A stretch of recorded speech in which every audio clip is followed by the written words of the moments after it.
Good morning everyone. I, Rajni Prashar, Assistant Professor of EC Department in AKGEC, welcome you all in the video lecture series of VLSI technology with the subject code KEC 053 as per AKTU scheme. So this is the syllabus which is designed by the AKTU, and the complete syllabus of this subject VLSI technology is divided into 5 parts. The first one is, in the very first unit we will discuss about the IC technology, that how this IC technology works, how we can classify the IC technology, and how we can prepare the crystal. After that, how the wafer is prepared, and on that wafer every IC is fabricated. The second unit is dedicated to the epitaxy, which is used to grow the silicon dioxide layer, which is a very important factor in case of any IC manufacturing. The third unit is dedicated to the lithography techniques, which is used to divide the portions in the whole wafer, so that we can divide our complete wafer into n number of segments. The fourth unit is for diffusion. In case of diffusion, the diffusion process is used to diffuse the impurities so that we can control the electronic property of the device. And the last unit is after diffusion, when your device is manufactured and ready to use, the complete wafer is to be packed in a IC which can be used in the outer world. So the last unit is dedicated to the metallization process. So in very first unit we will basically cover the introduction to IC technology. Next, what are SSI, MSI, LSI, VLSI ICs. Next, we will learn how the crystal growth is done and how the wafer is prepared. Next, we will study about the electronic grade silicon. Next, in the next topic we will learn the method, that is CZ method, which is used for the silicon for the crystal growth. In the next topics we will learn how this silicon wafer is shaped, processed, and that wafer is cleaned before processing the further processes. So before starting the content, let us first discuss about the scope of the subject, that what is the scope of this subject. So let us get to know that why this subject is important, what is the meaning of VLSI technology.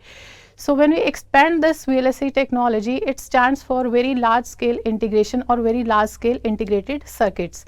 And when we heard about the word circuit, the very first thing which comes in our mind is circuit, something like this, on which a plate on which resistor, capacitor, transistor, diodes are mounted or soldered, right? And in case of integrated circuits, all these passive and active components are fabricated on a single wafer, that is on a single IC. And depending upon the complexity of this IC, that how many components we can fabricate on a single wafer, we can classify these ICs into SSI, MSI, LSI, VLSI, ULSI, and nowadays we can also use SLSI. So depending upon the complexity of ICs, we can classify these IC into SSI, that is small scale integration. In case of small scale integration, if the number of transistors are less than 100, that IC comes under SSI. In case of MSI, that is medium scale integration, if your number of transistors are less than 1000, it comes under MSI IC. In case of LSI, number of transistors will be less than 10,000. In case of VLSI, very large scale integration IC, your number of transistors will be less than 1 lakh. And in case of ULSI, ultra large scale integration, your number of transistors are less than 1 crore. So now in this subject, in case of VLSI technology, we will get to know that how these VLSI chips are made, what are the processes which are required to integrate these many number of millions and billions of transistors on a single wafer, on a small wafer.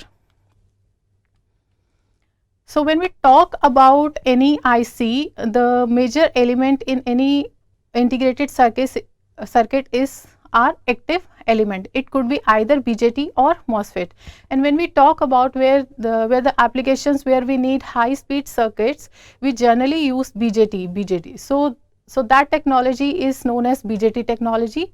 Why BJT is preferred over high speed circuits? Because their transconductance, that is GM parameter, is very much high in case of BJT as compared to MOSFET.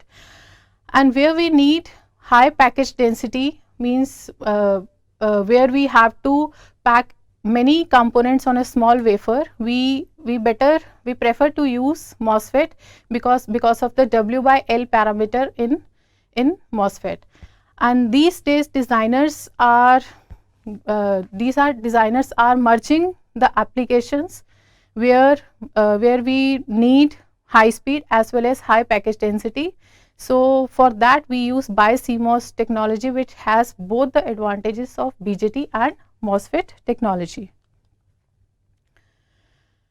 So next topic is that how this crystal is converted into wafer. What basically is a crystal which is used as a raw material for any IC fabrication, for any wafer design, and 95% of today's VLSI chips are made up of silicon as compared to germanium.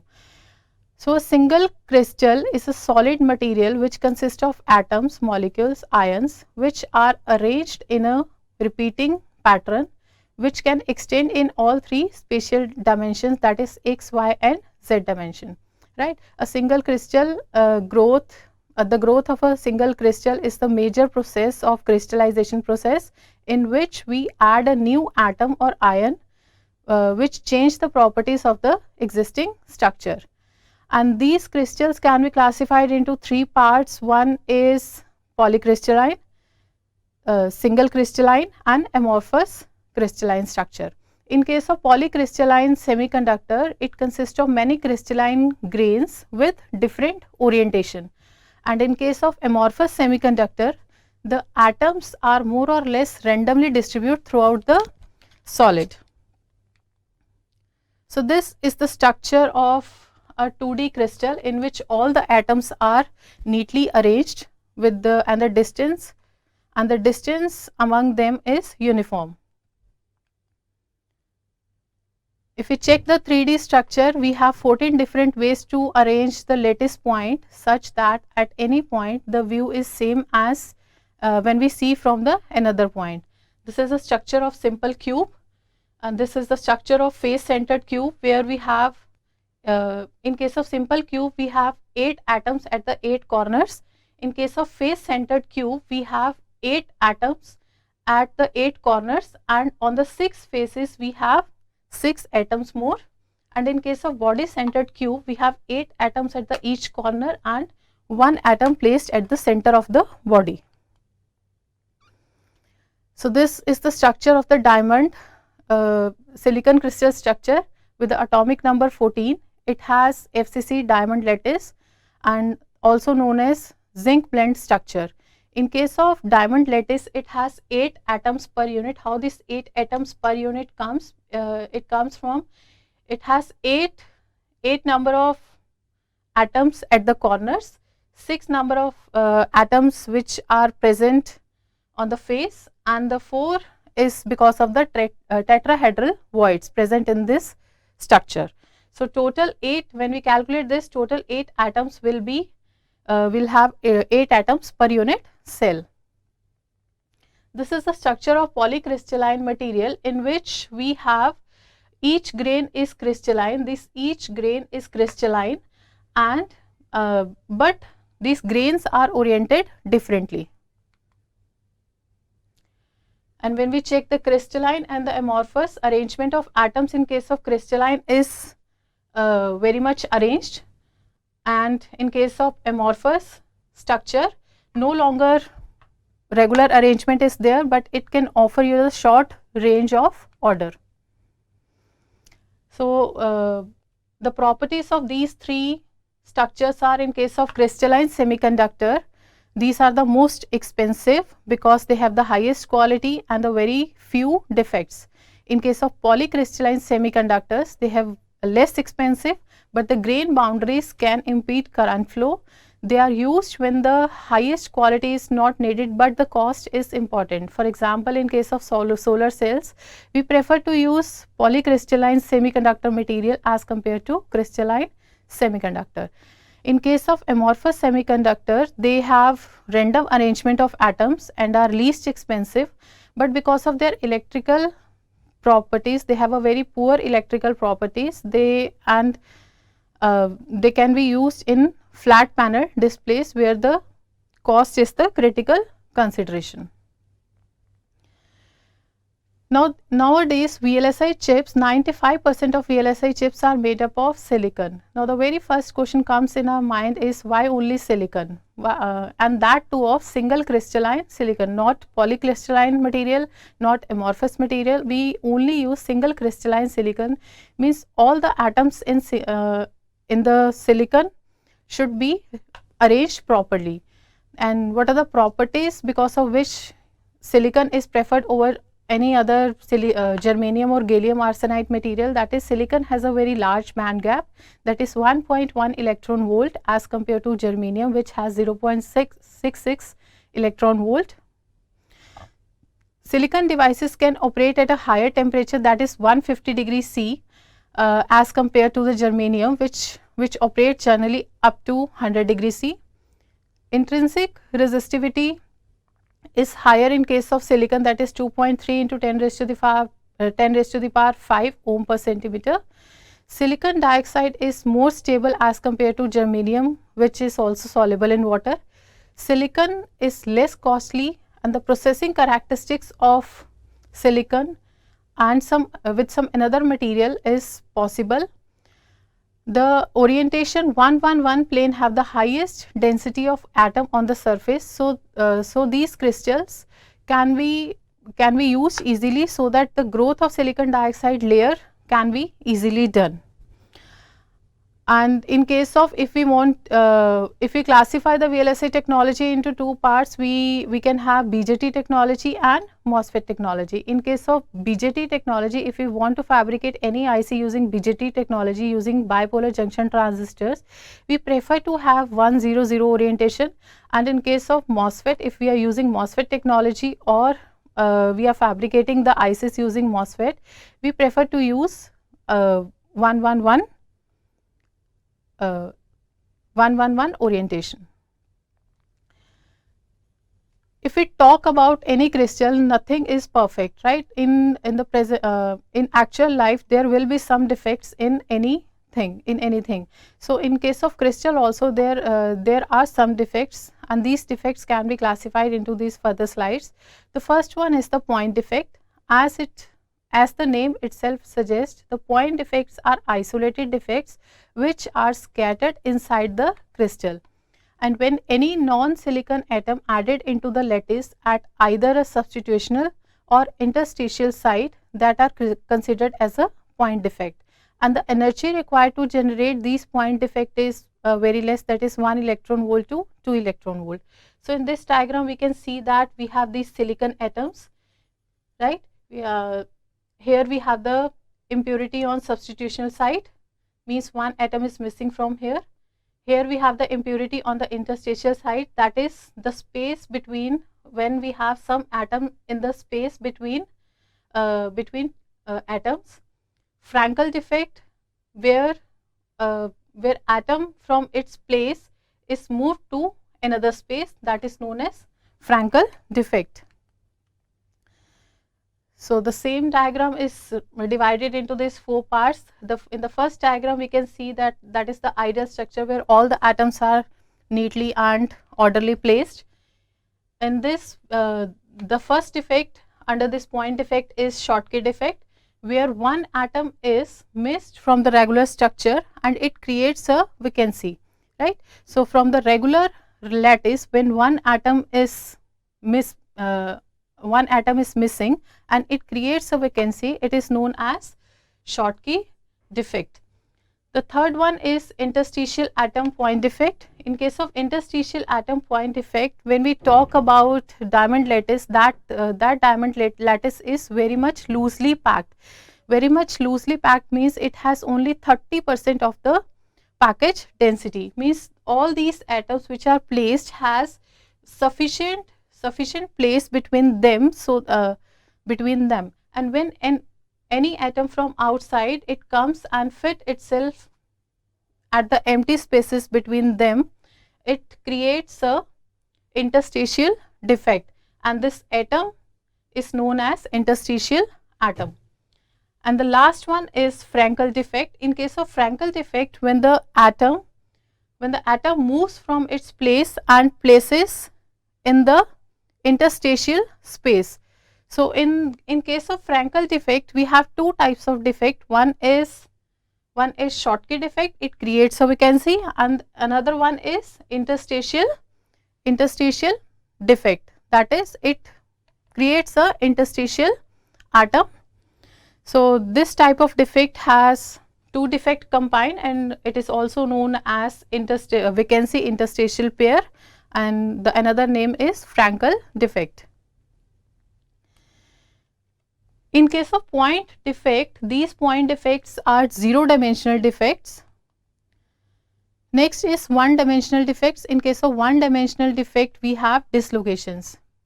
Dislocations are due to lots of stress, that is shear stress, which is greater than the elastic limit of a particular material, and the energy required to create dislocation is 10 electron volt to 20 electron volt.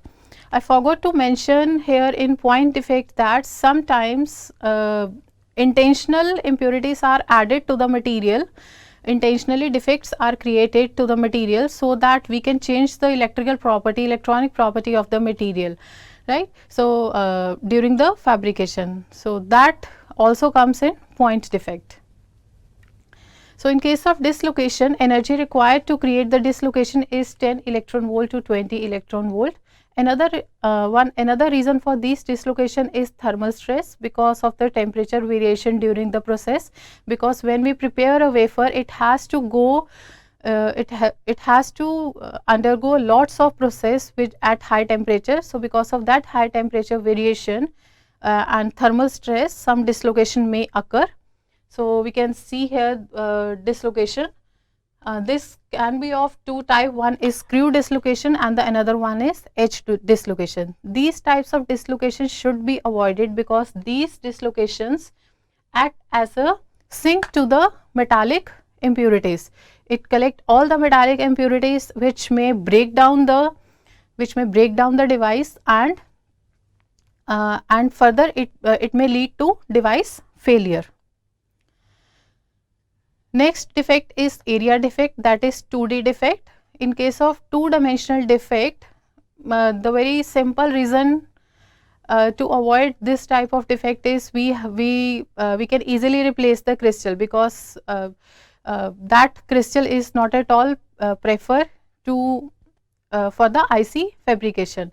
There are two typical area or planar defects that comes under this area defect, that is twin defect and grain boundaries. In case of twinning, it represents a change in the crystal orientation across the twin plane.